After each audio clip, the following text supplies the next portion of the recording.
We are happy to have Laurie here today with us.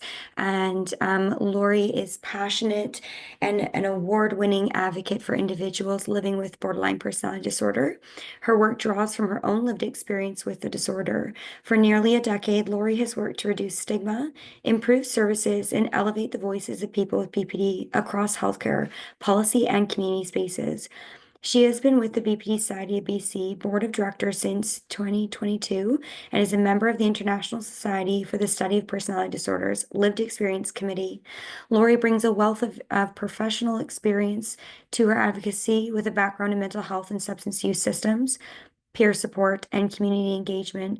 She has led many projects across healthcare, often working at the intersection of lived and professional experience to influence policy and practice, as well as the importance of Indigenous cultural safety and humility. She is currently a senior leader with the BC Mental Health and Substance Use Services. Laurie is also the creator and host. So many things. You're doing so many great things. Laurie is the creator and host of the Super Feeler podcast about a BPD focus show that highlights the strength, complexity, and insights of those living with the diagnosis and showcases DBT skills from a lived experience perspective. She was previously the co-host of the Bold, Beautiful Borderline podcast from 2020 to 2024. Laurie is the creator and facilitator of the Super Feelers Club, a virtual peer support group for people living with BPD. And Laurie is also one of our board members. I will hand it over to you now for your presentation. And your topic is strengths of BPD and reframing the diagnosis. Thanks so much, Bailey. And sorry, that bio was very long. Those are always the most awkward moments, is just sitting there going like, I don't know what to You do so do. many wonderful things. I mean, you gotta give yourself. It's one of your strengths. There you go. Look at that. Yeah, Thanks, Bailey. you're welcome. Awesome. Well, hi, everyone. As Bailey mentioned, my name is Laurie. And as I mentioned at the beginning of this presentation, or this day today, I'm calling in from the unceded traditional territory of the Matsqui and Sumas First Nations out in Abbotsford, British Columbia, Canada. So I am a person with lived experience. I am a podcaster. I'm a board member of the BPD Society of BC. So I'm extra excited to see you all here today. And I'm going to be chatting with all of you about the strengths of borderline personality disorder and reframing the diagnosis. So one thing that'll come up throughout this presentation is that I actually did my master's research on the experience of peer support for people with borderline personality disorder. And I unintentionally found through that research a lot about people's process of being diagnosed and what the diagnosis meant to them. So I'm really passionate about destigmatizing borderline personality disorder and highlighting the strengths of the diagnosis because I think it's very important, which is why the podcast and all the work I do is called Super Feeler, because I think that's the best part about what we are. And my goal of my presentation today is really to challenge traditional views of borderline personality disorder that are only deficits-based, and also show the hope, humanity, and strengths behind the diagnosis. And I see some super feelers that I know in the audience today as well. So thank you all for being here. So before we kind of get started, when we talk about the diagnosis, I think it's really important for us to talk about why on earth is this even called borderline personality disorder? Because that is the most random word or combination of words that you can come up with to describe the experience that we go through. So this is a little timeline. It's obviously very basic, but of the roots of what we call borderline personality disorder today, and that began in the early 20th century. So in 1938, a American psychoanalyst, Adolf Stern, started to introduce the term borderline, and he used it to describe patients who were on what he called the border of neurosis, which is some things like anxiety, and psychosis, so losing touch with reality. So he saw this group of individuals who were highly sensitive, emotionally unstable, and prone to intense relationships. There was obviously something that wasn't going correctly with them in their lives, but they didn't fit into the category of neurosis or psychosis, which were kind of the two main categories that they were looking at. So therefore, he called them borderlines. The borderline personality disorder diagnosis was actually added to the Diagnostics and Statistics Manual in 1980. 1980. And that's what we use to diagnose people today. So if you're in North America, you almost certainly were diagnosed with the DSM. Now we're on the DSM-5, the text revision version, and it's published by the American Psychiatric Association. Meanwhile, though, if you're in Europe, I'm not sure if anybody here is in Europe, but if you are, welcome, and I'm sure it's the middle of the afternoon for you or something like that. They use the term emotionally unstable personality disorder, especially in the UK, and that's because they use a different diagnostic categorization system called the International Classification of Diseases system. So the term borderline personality disorder is still used today in North America, as we know. This is the BPD Society of BC that's putting this on. And it causes a lot of confusion, not only because the word borderline doesn't really mean much of anything, but also because the acronym kind of gives people the impression that it's the same thing as bipolar disorder, right? BPD. What I tell people all the time is bipolar is one word, so that's why it's BD instead of BPD, but it definitely causes confusion. And that, I think, really does contribute to stigma. So when we talk about stigma, I think we should talk about this in every presentation about borderline personality disorder because it is so prominent. So borderline personality disorder is often considered one of the most stigmatized and misunderstood mental illnesses, and it's particularly stigmatized. Research shows this time and time again in healthcare settings, which is, of course, very problematic. Stigma has tons of impacts. I'm sure many of the people here who have lived experience or even have family members that have lived experience have experienced stigma in some way due to a BPD diagnosis. And that includes things like difficulties finding healthcare providers that are willing to work with you, increased shame, self-hatred, and self-isolation, and barriers to inappropriate care, or sorry, barriers to appropriate care and recovery, like delayed or inaccurate diagnoses, and things like social rejection as well, because some people have such ingrained stigma that they don't want to experience the beauty of people with borderline. So I do a lot of presentations about borderline personality disorder. And one thing that I think is incredibly important is to acknowledge that my story is mine and only mine. And everybody's situations are so unique. So as Brian mentioned in the Community Connect, there's 256 different combinations of symptoms that you can have to be diagnosed. That's because you can have you need 5 of the 9 criteria in the DSM. But also every single person, even if you're both number 7 on the 256 different combinations, you still have different life experiences, different traumas, different histories, different circumstances, different interests. So we're all unique people. Because of that, I don't like to come onto presentations and just have my voice shared because that is not a representative group of people by any stretch. So throughout this presentation, you're going to see me pull in words that I've taken directly from others, either through my research or through my podcasting of their experiences. So when it comes to experiences of stigma, these are some of the stories that people shared with me when I was doing my research around their first reactions when they were diagnosed with BPD.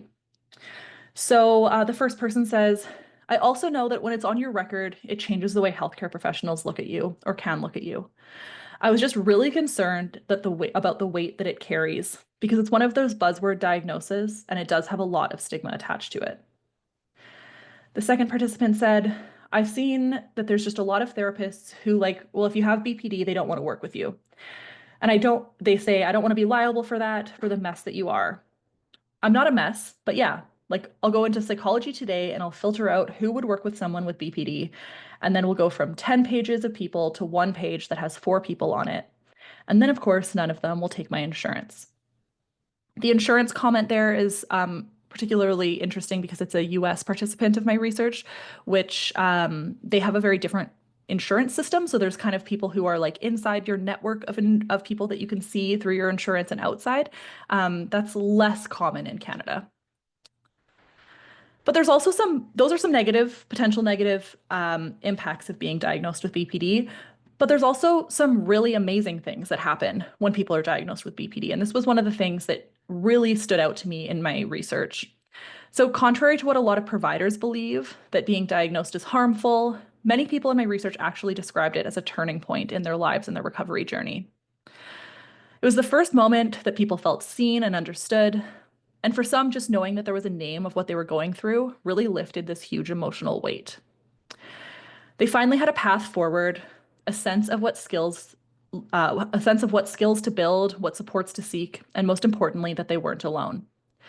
Diagnoses can provide hope, access to evidence-based treatment, access to things like today, when if you didn't know about borderline personality disorder, you wouldn't be here today. also validation of emotional pain, frameworks for healing and growth, empowerment so that people can see diagnoses as a starting point, not a life sentence. But in order to do that, we need to be able to reframe the diagnosis away from solely a negative thing to something that's either positive or at the very least neutral. So before we move on, I want to share a little bit about my context in this world and my experience with borderline personality disorder. So I have had mental health issues my entire life.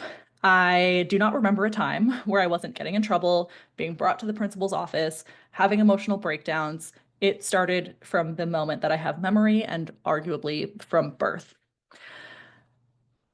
I have a screenshot on the slide here, the top image there, that is actually from a psychiatric report from BC Children's Hospital from when I was about 11. And my parents saved this, thankfully, because it's a fascinating read. It's like a 10-page document. But what I did here is pulled just my chief complaint from when I was 11. It says, I do stuff I don't want to do. It's getting worse. I cannot control my anger. What's really, really sad about that chief complaint from when I was 11 is that it took 8 or more years for me to actually get the right diagnosis and the treatment that I needed because people weren't going to be diagnosing me when I was that age or just decided that that wasn't something that I needed. Even though when you read through the psychiatric report or you talk to family members, it was very, very clear that what I was experiencing was borderline personality disorder or borderline personality disorder traits at that age, at the very least. One thing that's really interesting about this particular psychiatric report from when I was a kid is that the reason for referral was actually that I had asked my mom to take me to the hospital because I was feeling so out of control and so distressed that I wanted somebody to do something about it. And again, they didn't. Without the diagnosis, I was put into, you know, anger management groups that didn't address the actual challenges behind my anger. They were just talking about how to control your anger, not deal with the things that were causing it. I was the kid that was like pulled out of class in high school to go and like do weird art therapy with all the weird kids because I needed to be out of class and they were trying to like, I guess, monitor me for some reason, but never really given an explanation or an understanding of something that could help me heal. After being diagnosed, thankfully, I was able to find dialectical behavior therapy, which of course, like many of us, changed my life completely, kept me alive, kept me out of jail, and I credit it for everything that I'm able to do today. I'm a huge dialectical behavior therapy person. I'm so appreciative of Connor's presentation earlier, though, today, because I do think that it's important that we get out of this silo of the fact that DBT is the only treatment option for people with borderline. Even though that is totally my bias, and I will accept that bias forever, I love DBT so much. When I was first diagnosed, I did what, of course, everybody does when they get diagnosed with anything, is I went to Google. And I could not find a positive experience or a positive story about borderline personality disorder to save my life. Keep in mind, this was 2011, give or take, so that was a long time ago, and things have definitely changed significantly now. But I was desperately seeking some sort of positive role model in the BPD community, and I could not find one. So that really inspired me, and if anybody knows me, I'm very competitive, and I do not like to not meet a goal. So I was really inspired to become that positive role model of people with BPD so that at least there was one story out there of somebody that was able to build a life worth living and was able to be happy with this disorder. That kind of led me to peer support and podcasting because I also wanted to help other people share their positive experiences. So I've been podcasting for about 5 years and I've helped hundreds of people share their story with the world from literally all over the world of BPD and what that means for them. And so it's not just my story, it's all of these hundreds of other people that have so bravely shared. I have this picture of my husband and I here because I think this is one of those things that I overcame. You're told you're probably never going to have a really healthy relationship. You're never going to be loved. Nobody's going to want to marry you. And I am very happily married to the most amazing human being on earth. And while every relationship requires work, our relationship is like something that I truly never dreamed was even humanly possible for me because of what I was told about my diagnosis. So I'm going to talk a lot about symptoms in the next few slides here, and I'm going to try and make it as not boring as possible. But before we get into it, I just wanted to share a little bit about my prominent symptoms of BPD, just to kind of set some context. So the picture on the right is my dad and I and my family on Main Island. And we spent a lot of time there as kids. And my dad actually identifies now as somebody who likely has, he calls it a milder version of BPD. And or he identifies as a super feeler. For those of you who are kind of in our super feeler community, you know that that's kind of the word we use, especially when it's not about formal diagnoses. But I'm very proud of my dad for being able to come forward and share so much more openly about the experiences that he has. He grew up in an American, like his dad was in the military family. Definitely not something that people his age talk about. So my prominent symptoms were rapidly shifting moods, impulsivity. I had a lot of still arguably do have some challenges with binge eating. Before I was married, I had a lot of impulsive sex that was not necessarily the safest thing in the world. I drive too fast. I have a lot of the impulsivity symptoms. Challenges with perceived abandonment for sure. Shifting self-image. This is a really interesting one, and I often have a hard time really articulating what that means for me, but certainly something that I identify with. Challenges controlling anger is the main challenge in my life to this day. I'm not violent. I'm not like outwardly angry very often, but I definitely have challenges with even with 10 years of DBT and being like very well regulated. Anger is the one emotion that really gets to me and really like sinks into my soul, and I have a hard time kind of skilling my way out of anger. Of course, for most of us, suicide and self-harm are things that have been some part of our story. I had a bit of a lapse in self-harm last year, but before that, I think it had been like 6 years since I had self-harm. So I was really proud of myself, and then had a very bad summer last year, suicide-wise. So happy to report that I'm still here, and I actually want to be here now, which is a very big difference than I was last year. So that's kind of what my BPD looks like in a very summarized version. What I want to do here, though, is talk about reframing the diagnosis from a purely negative standpoint to something that I'm calling the super feeler reframe. I call people with BPD and my community super feelers because our emotions and our strength of emotion is a superpower, and we should celebrate the fact that it's a superpower. So what I've done here on the next two slides, I have the DSM criteria on the right or on the left, and then I have the super feeler reframe on the right. So the first diagnostic criteria, of course, is a pattern of unstable and intense interpersonal relationships. That's also strong and intense relationships with others that a lot of people don't get to experience. And if you've had one of those like Tinder dates where you go on it and you're pretty sure that he's going to be the love of your life and you're going to marry him and have babies, and like the intensity of that relationship is so strong, even if it's for like a week and a half, that's kind of a really cool feeling that a lot of people don't get to have. Impulsivity in at least two areas that are potentially damaging, fair. Also, impulsivity in at least two areas. That means that you're also the person who you're like, hey, do you want to go on a road trip to, I don't know, Banff tomorrow? And you're like, yeah, sure, why not? That's also impulsive, and it doesn't always have to be something that is damaging. I think there's a lot of people in the world that wish they were more impulsive. Affective instability due to a marked reactivity in mood. This is also rapidly shifting and intense emotions. If we change the wording of that, emotions can be negative, positive, or neutral. Rapidly shifting between joy, passion, love, excitement, that's not necessarily a bad thing, and can be something that we can celebrate. Transient stress-related paranoid ideation or severe dissociative symptoms and chronic feelings of emptiness. That might feel like a whole bunch of words that mean basically nothing to you, and that is very fair. But this also is resilience, and a strong trauma response is dissociation. A lot of people with borderline personality disorder have gone through significant trauma, abandonment, neglect, and they are able to survive in situations that a lot of people wouldn't be able to. And sometimes that's because of things like dissociation that keep us protected in the moments where we need to be protected the most. I'm not saying that living in dissociation is the best thing, and we should aim to live dissociated for the rest of our lives. Of course, that's not what I'm saying, but I'm saying that just because people have these feelings of emptiness or the severe dissociative symptoms doesn't necessarily mean that that is 100% inherently a bad thing. These four are more difficult for me. So I will admit that I had to spend a lot of time trying to figure out how I was going to reframe these into a super feeler reframe. So first we start with identity disturbance. I think in a lot of ways, this means we're really good chameleons. And like chameleons, we're super beautiful and can change to the environment that we need to change to. And this allows us to empathize with others in a way that a lot of people do not get to do.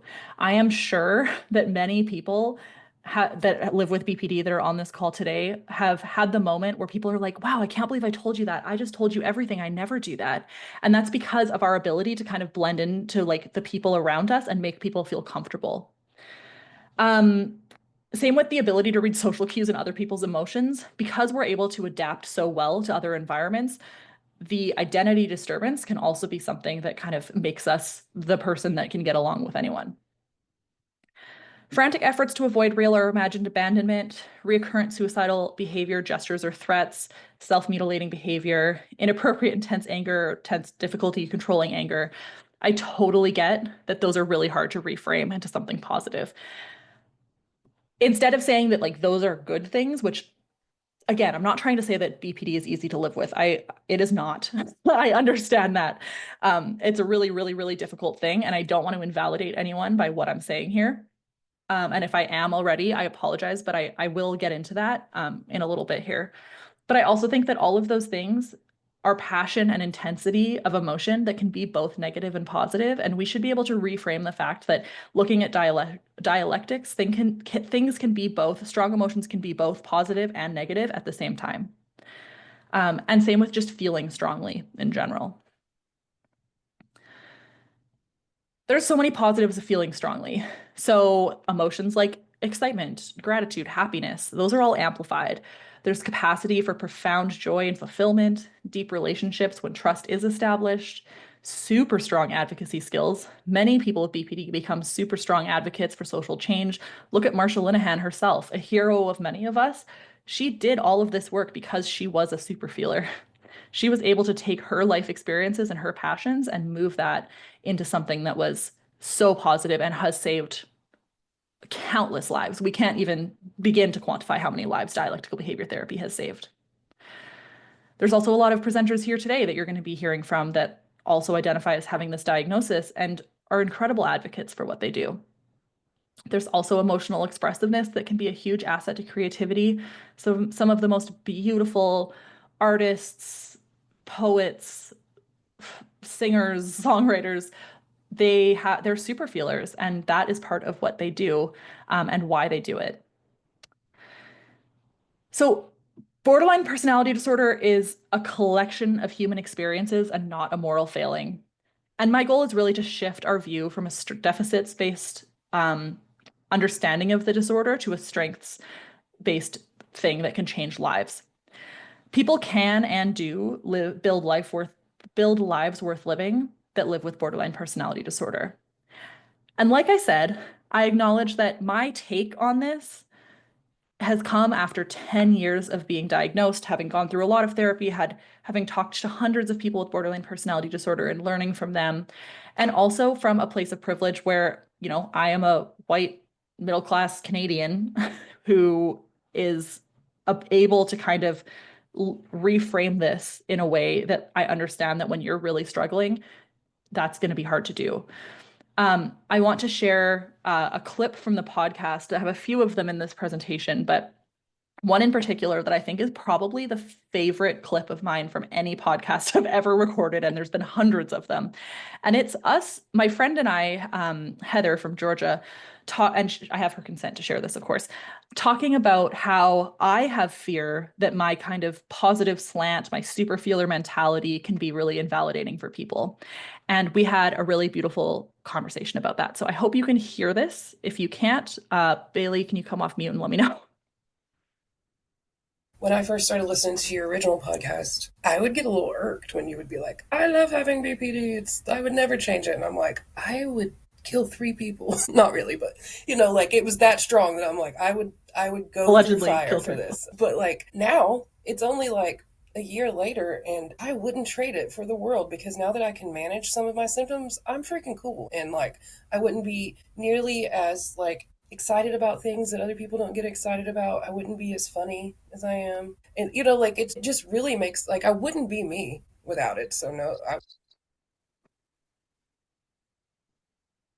I love that clip from Heather. So, in summary, yes, we feel deeply. That's not a flaw, it's a strength.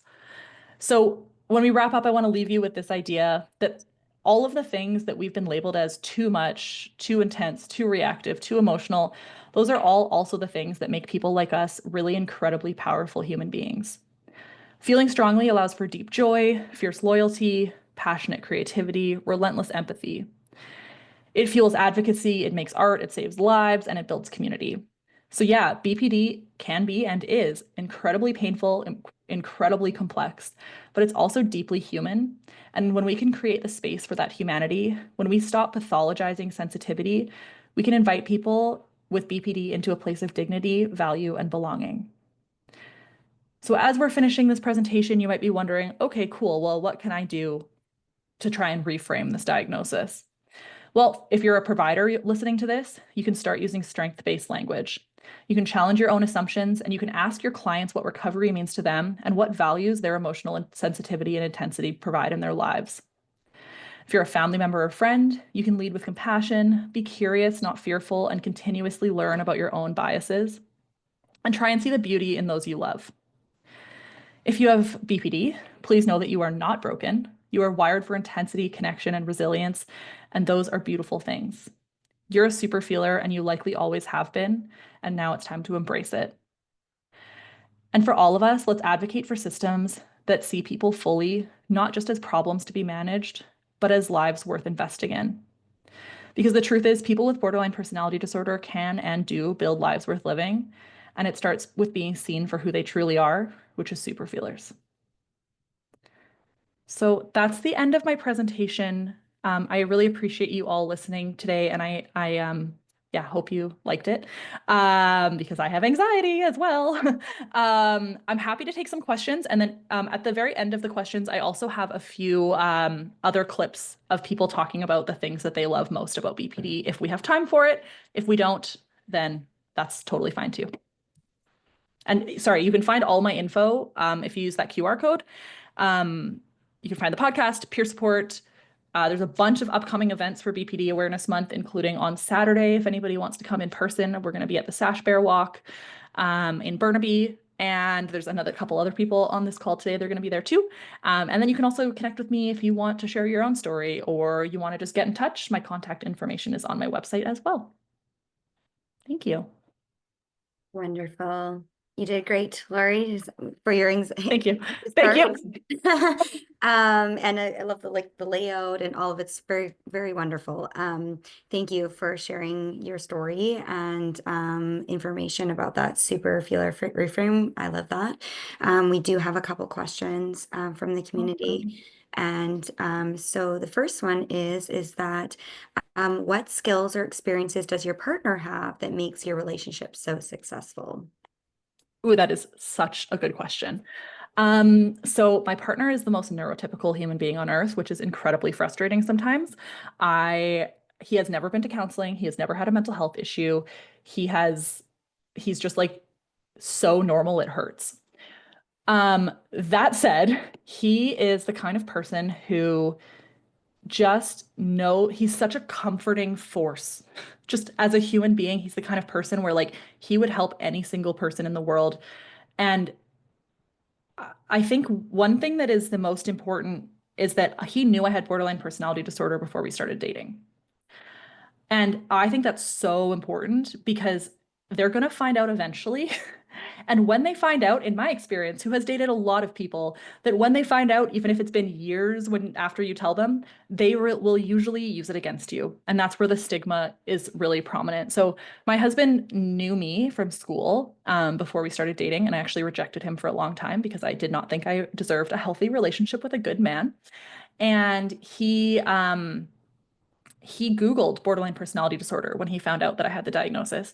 And he talks about it. I think we've had a couple podcast episodes about this as well with him on as a guest, where he's talked about like, I was looking at borderline personality disorder and was like, that does not look like the girl sitting across from me in class. I don't understand. So he started asking questions and trying to figure out what is this experience for you? What does this mean?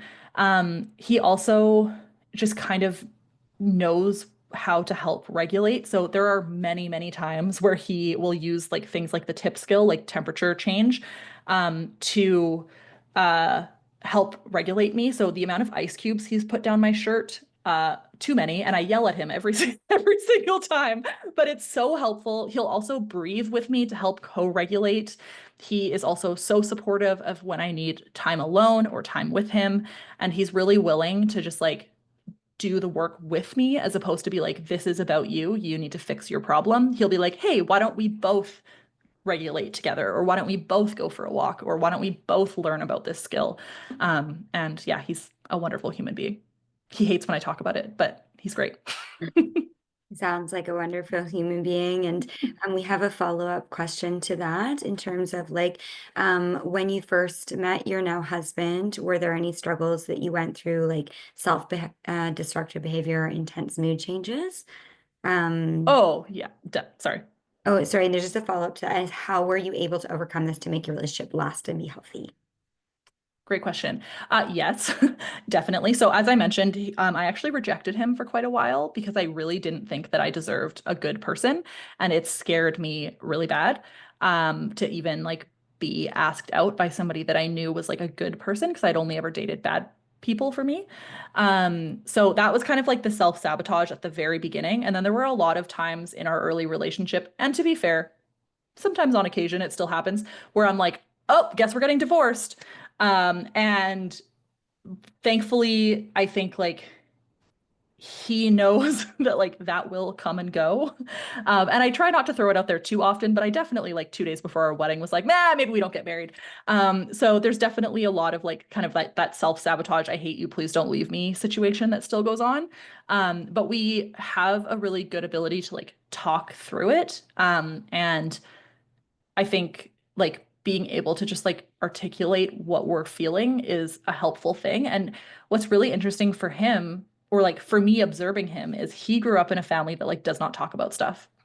And so over the last 9 years that we've been together, he's been able to like talk about emotions and handle conflict in a much more expressive, healthy way. Then obviously there's a balance between like not addressing conflict and then having constant conflict. And I think just because of the work that we've both done, we've been able to kind of find that good balance. Um, Emotion regulation issues, yes, I have lots of those. And I think for in our relationship, they're often not like directed at each other. I know that he finds emotion regulation to be a really like hard thing to understand, if that makes sense. So sometimes he'll just be like, I don't know what like why you feel this way. Not like you shouldn't feel this way, but like I don't know why you feel this way, or like I can't figure out why you're so angry. Or like, and he'll also call me on my shit. So he'll often be like, I really think that you're more angry in this situation than is like reasonable, essentially. But he says it in a way that's not invalidating, not like you shouldn't feel this way, but in a way that's like, I don't feel that way and I don't understand it, but I understand that you feel that way, which I find really helpful. And also keeping in mind that like I met him, when did I meet him? 2016, I think. And I had already done DBT and I had already learned a lot of skills and I was already kind of like well on my way of advocacy. So he was kind of coming into somebody that already was kind of mid learning skills. And I think that's really important because I had a lot of really, really, really toxic relationships when I wasn't able to manage my skill use at all or didn't even have the skills that I needed. Great, it's great to hear. And another follow-up question about your partner that doesn't want the spotlight on him. That's Um, okay. I have his consent. okay, is how did you know that he was the right partner for you as opposed to previous people you dated? Mm. Because I didn't want him. Um, so I am very drawn to like toxic men and very drawn to men that kind of bring out the like favorite person vibe in me where I'm like, oh my God, I'm addicted to you. Like, you're the love of my life. Like, I need you so bad. And I have learned very well, of not well, I still fall for it every once in a while, but I have learned a lot about the difference between having a like slow burn relationship to like an intense relationship where you're like I'm obsessed with you. I want everything about you is perfect, and then seeing that crash and turn into chaos. So honestly, I think the reason that I knew he was the right person was because I didn't feel that intensely obsessed with him, which maybe is an insult to him, but that's okay. He'll live. No, I think that makes a lot of sense. That's something I've noticed throughout my life too, is just that intensity can really be linked to something that is more like destructive or harmful. Yeah. It's hard though, because like that intensity is so exciting and fun. Like all I want is that intensity, but it's not healthy. Sure. Yeah. And so we have two other questions. In terms of the US has discussed, sorry, changing the name of BPD. And what are your thoughts on this? Should Canada do the same? Yeah. I mean, depending on what they want to call it, obviously, if they're not calling it like horrible person disorder or something. But if they're calling it like emotionally unstable personality disorder or whatever it is, I 100% think that that's a great idea. Um, I also try to, again, like the term borderline means nothing at the end of the day. It's literally just two words that they put together because they didn't know where to put us. So I try really hard to not like get too focused on the name. I also don't think that changing a name will inherently change the stigma right away. So I don't want people to think that like changing the name, everything's going to be fine and glorious and nobody's going to stigmatize us anymore because I think it'll just shift. But I do think that having a more descriptive and accurate name, like emotionally unstable personality disorder, would be better. I also think that I question whether or not it should be called a personality disorder. So that's another whole thing because the concept of personality disorder is kind of historically used as like, well, you're just like messed up and there's nothing that we can do about you. But we know that that's not the case with or with borderline personality disorder. And specifically, I don't want to speak to the others because I'm not knowledgeable enough on other personality disorders to be able to accurately speak to that. So yeah, I mean, I've also heard like emotion regulation disorder. Yeah, that's 100% what this is. At the end of the day, everything in my life comes down to that. Makes a lot of sense. And our last question is, as somebody who struggles with anger, what is your opinion of anger being a secondary emotion, often to sadness? As someone who has a visceral reaction to cry or be sad first, I found myself sometimes almost wanting to be angry first as to not be considered dramatic or weak. Ooh, that is a super interesting question. Hmm. I will say that um, anger is really shitty when you can't control it. So I mean, again, I never want to play into any sort of stigma about BPD, but I only want to talk about my reality. I was a very violent person. When I say I could have died or ended up in jail, that is not an exaggeration. If I had not found DBT, I would not be surprised if I was in jail. I was very violent. I perpetuated a shitload of domestic violence. And even when you can see when I was 11 in that screenshot, I was literally worried about my anger at that point, and my mom was having a hard time being able to manage my anger when I was an 11-year-old. Like that in itself shows how angry I was. So to me, it's funny because like to me, if I could just be sad, not just be, sorry, that's very diminishing. If I could be sad and cry as opposed to be angry and lash out, I would much rather be sad and cry. But I totally understand that if your kind of natural emotion starts with sad and cry, that you would want something different. It's kind of like every girl who had curly hair wanted straight hair, and then every girl who had straight hair wanted curly hair. I think that there's no like ability for us to be like one is better than the other. Thank you for sharing your experience, Laurie. That was really great. Um, and yeah, definitely check out the upcoming events that you are participating into. And I hope you have a great day. Thank you. Thanks so Oh, much, you wanted to everyone. share a couple of the I videos. do have two more. Is that okay? They're just really short. They're like 30 No, seconds for each. sure. Okay. I'm gonna share them because I think that it's a cool I think that it's nice to see other people speak about this as well. So at the end of every podcast episode I ask the people that I'm interviewing what their favorite part about BPD is, if they have BPD, or if they're a family member or a clinician, what their favorite part about loving someone or working with someone who has BPD is. So I have two more clips. One is from Lynn, who's the founder of Sash Fair, who lost her daughter to suicide. And she is speaking here about what her favorite part about people with BPD is. And then the second clip is from another member of the Super Feelers Club. Her name's Katie. She's in Oregon. And they, she shares about what she loves most about having BPD. So I just wanted to share that. When I connect with someone that said, oh, I have BPD or BPD traits, I want to know more. I want to connect with them because I find they can offer or they offer so much, right? Like we said, the empathy, the compassion, they have the affinity to get us and they're like to connect and see what we're feeling ourselves, right? And they can really like offer so much. Well, it cut off early. Okay, we'll do the next one. I love I love that I feel my emotions the way that I do. I feel like I wouldn't be me if I didn't feel my emotions so intensely. I feel like that's what makes me me. Love that with like the super feelers group. Like I feel ever since starting that, I feel less alone.